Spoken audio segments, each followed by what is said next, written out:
Hello everyone, magandang araw po sa lahat ng mga kaibigan, mga idol natin. Welcome po kayo dito sa aming construction site area. Ito sa lugar po ng aming pinagkatrabahuan ay talagang dito kami nagtatrabaho.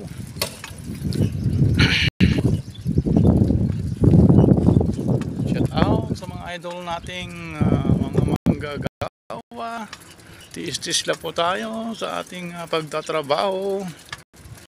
At sabi nga ng mga iba nating mga kaibigan, kakilala, tiis-tiis lang at balang araw makakaahon din tayo sa kahirapan, mga idol.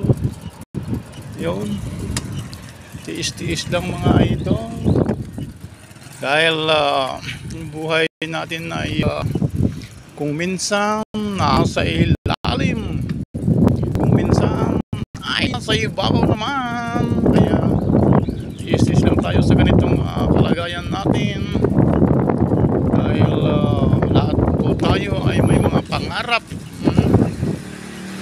Lahat po tayo ay nangangarap na makakaraos sa isang araw, yung magkakaroon ng pambili ng bigas. So, yun lang ang ating mga pangarap, magkaroon ng pambili ng bigas pang suporta sa mga ordinaryong mga pamilya.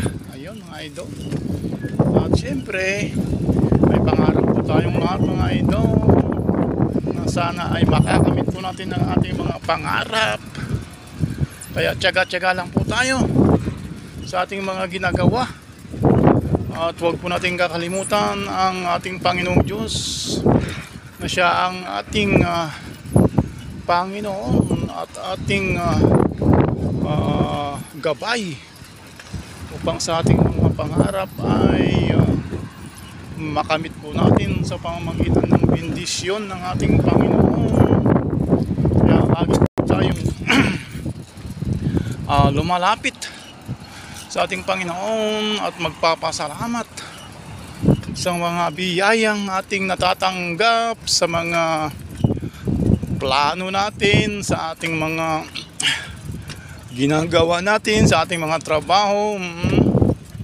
Kaya mga kaibigan, tara na tayong lahat ay magtiis, magtiyaga at patuloy na magtatrabaho, dahil kapag wala po tayong trabaho ay lalo po tayong mamumroblema, lalo na po sa mga kasama nating mga ordinaryong manggagawa.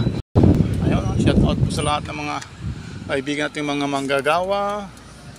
Kaya kailangan po nating magtrabaho, mga idol. Ayan o, kailangan po nating magtrabaho dito sa loob ng construction site. Ayan mga idol, salamat sa inyong patuloy na panonood. God bless you and more blessing everyone. Shout out sa lahat ng mga idol nating patuloy na nanonood at sumusuporta sa aking mga video in-upload. Thank you sa inyong lahat, and more blessing everyone.